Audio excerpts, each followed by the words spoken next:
Welcome back, Helldivers. Today, let's take a look at the history of how Super-Earth came into being. As many of us know, most of the history surrounding the formation of Super-Earth is highly classified, so officially it's hard to tell the whole story. But by using the stories and rumors frequently told throughout our citizens, we will attempt to piece together the events that helped form the planet and government we know and love. Before there was a Helldiver Corps or High Command, there was simply Earth. It has always been the central power and heart of our universe, but the history of the third planet from the Sun has undergone remarkable transformations from its past. It went from a war-torn, fragmented world to a unified, powerful federation that governs human civilization across the conquered galaxy. The rise of Super-Earth is a tale of struggle, survival, and relentless human willpower.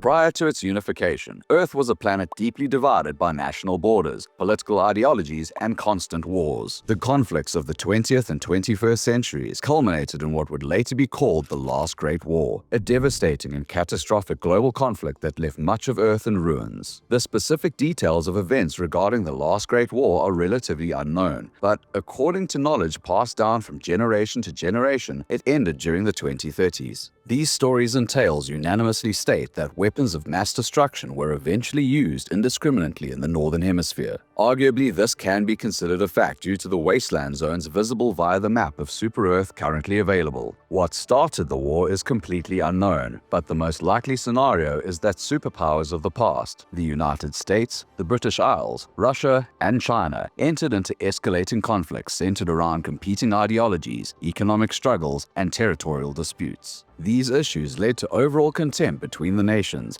It's unknown who first launched, but one thing is true: war never changes. Stories and speculation from the map of Super-Earth paint a picture of a world war decimating the northernmost pole regions, the United Kingdom Isles, and large sections of Russia and Asia, rendering them completely uninhabitable. So, by the time the dust settled from this cataclysmic warfare, humanity had suffered tremendous losses, both in terms of population and infrastructure, though officially the exact costs are unknown. However, this devastation proved to be a turning point in our righteous history. The surviving nations of the conflict are rumored to have recognized that in order to rebuild and ultimately thrive, they would have to set aside their differences and unite for the greater good of humanity. Thus, the seeds of what would become Super-Earth were planted. It would eventually be decided that a unified government should be formed and stand tall. A new way for humanity to move forward would be created: managed democracy. Eventually, after more rumored conflicts, countries and citizens alike that in the past were at each other's throats decided to work together towards a new achievement: true unification of civilization and the planet. It was through this unification humanity was able to proudly proclaim themselves as the Federation of Super-Earth.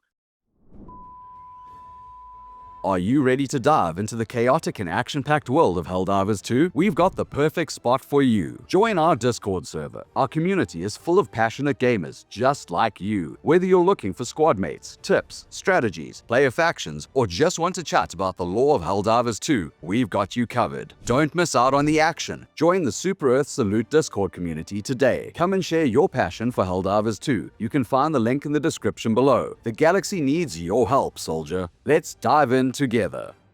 Though the formation of Super-Earth was not an overnight occurrence, it took an undisclosed amount of time after the Last Great War for the world to stabilize and reorganize under a singular governing body. The Federation of Super-Earth was born out of necessity, as former nations set aside centuries-old grudges in order to address common goals and share resources for rebuilding the planet. This new, united Earth would not be run by traditional governments, but by a central new regime, the Federation of Super-Earth. The Federation's primary goal was to bring about total global unity, eradicate poverty, and establish order and peace. The new Super-Earth government became a beacon of stability in the chaos that once plagued Earth, and it soon became the driving force behind the expansion of human civilization into space. With previously conflicting governments now working together, the Federation saw the development of incredible technological advancements powered by unilateral scientific research, as well as highly advanced engineering from all corners of the globe. Humanity was finally able to truly explore the stars. Through the Federation's vast resources, terraforming and colonization of distant planets finally became possible. Earth itself, once fractured, became the central hub of this interstellar empire, with Prosperity City, the capital, serving as the beating heart of the Federation. At the same time the space program advanced, the Federation utilized and preserved the cultural and historical landmarks that survived the wars of the past. These monuments would be preserved to serve as symbols of humanity's resilience and its ability to rise above the ashes of war. The most well-known of these is the Great Wall of Democracy. Originally derived from the ancient Great Wall of China, this imposing structure became a symbol of Super-Earth's commitment to democracy and unity. Though its original purpose was defensive, in the era of Super-Earth, it now stands as a tribute to the collective will of humanity to overcome division and strife. It is celebrated as a monument of perseverance, reminding citizens of the sacrifices made for peace. Another monument that was rebranded in the name of unity was the Pyramids of Super-Earth. Echoing the ancient wonders of Egypt, the Pyramids of Super-Earth evolved from the Giza Pyramids, which were preserved as a global treasure. However, in this new era, the pyramids were no longer just a historical relic. They have been integrated into modern living. The ancient structures now house residential zones, though there have been rumors of research facilities as well, but there is no way to confirm this. This blending of ancient history and futuristic technology serves as a reminder that progress must honor the past. We also cannot forget Superstone Park, formerly Yellowstone National Park, one of Earth's last untouched natural spaces before the war. Superstone Park represents humanity's commitment to protecting the environment, even in the face of rampant technological growth. While much of the natural world was altered or destroyed by the last Great War, efforts were made to preserve and protect Earth's remaining ecosystems, and Superstone Park became a symbol of this environmental ethos. Without the declassification of files, it's impossible to know the actual truth of what actually happened before Super-Earth was formed, but the mystery does provide endless amounts of speculation and theories of what exactly brought us to where we are today. Regardless of that, we do know that Super-Earth's history is one of transformation and turmoil, rising from the ashes of a broken world, forged by the struggles of war, unity, and perseverance. The Federation's formation and efforts to maintain control over humanity's destiny have led to great achievements, specifically the massive expansions into our galaxy. As humanity continues to expand into the cosmos, Super-Earth faces new constant threats of Illuminate invasions, bot invasions, and bug infestations. Luckily, we have our dedicated core of Helldivers to help aid in the pressure of maintaining order in a galaxy filled with uncertainty.